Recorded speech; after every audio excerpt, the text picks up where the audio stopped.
2 Chronicles 25, King Amaziah. Amaziah was 25 years old when he became king, and he reigned 29 years in Jerusalem. His mother was Jehoiadin from Jerusalem.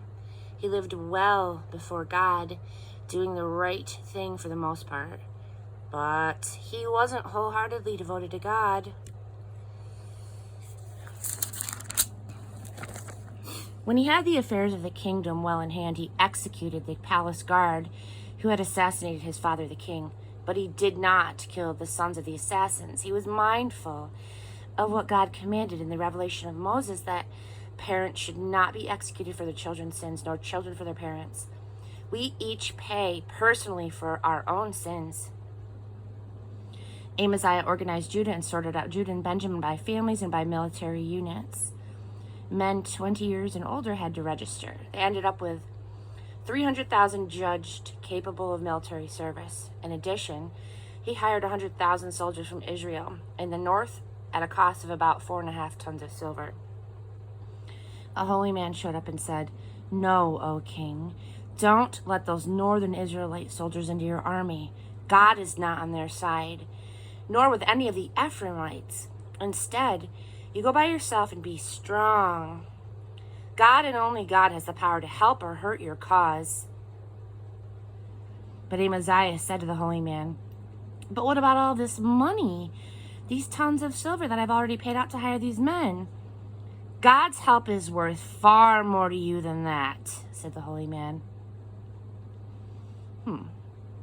And so Amaziah fired the soldiers that he had hired from the north and sent them home.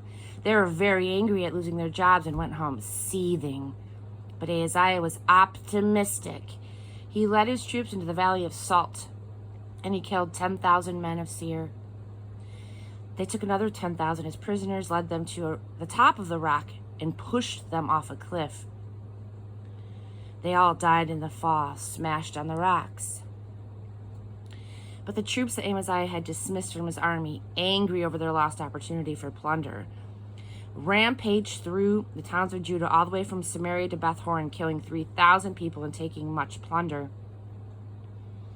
On his return from the destruction of the Edomites, Amaziah brought back the gods of the men of Seir and installed them as his own gods, worshiping them and burning incense to them. That ignited God's anger, a fiery blast of God's wrath, put into words by a God-sent prophet. What is this? Why on earth would you pray to inferior gods who couldn't so much as help their own people from you? God's weaker than Amaziah. Amaziah interrupted him. "Did I ask for your opinion? Shut up or get thrown out." The prophet quit speaking, but not before he got in one last word. "I have it on good authority. God has made up his mind to throw you out because of what you've done and because you wouldn't listen to me." Amen.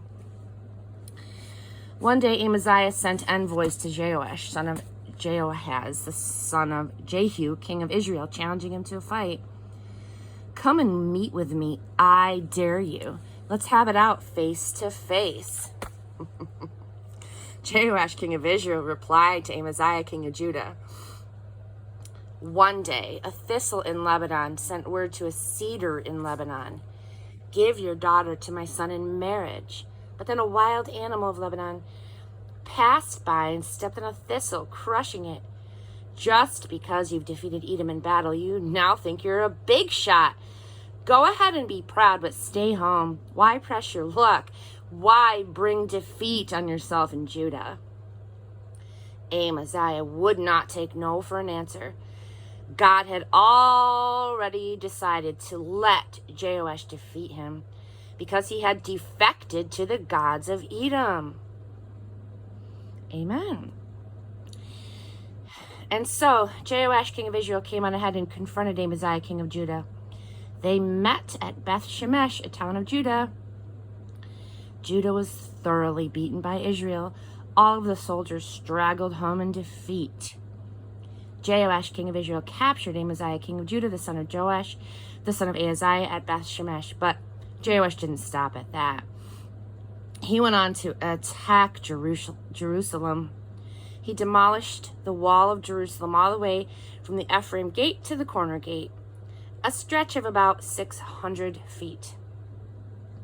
He looted the gold, the silver, and the furnishings, anything that he found that was worth taking, from both the palace and the temple of God. And for good measure, he took hostages, and then he returned to Samaria.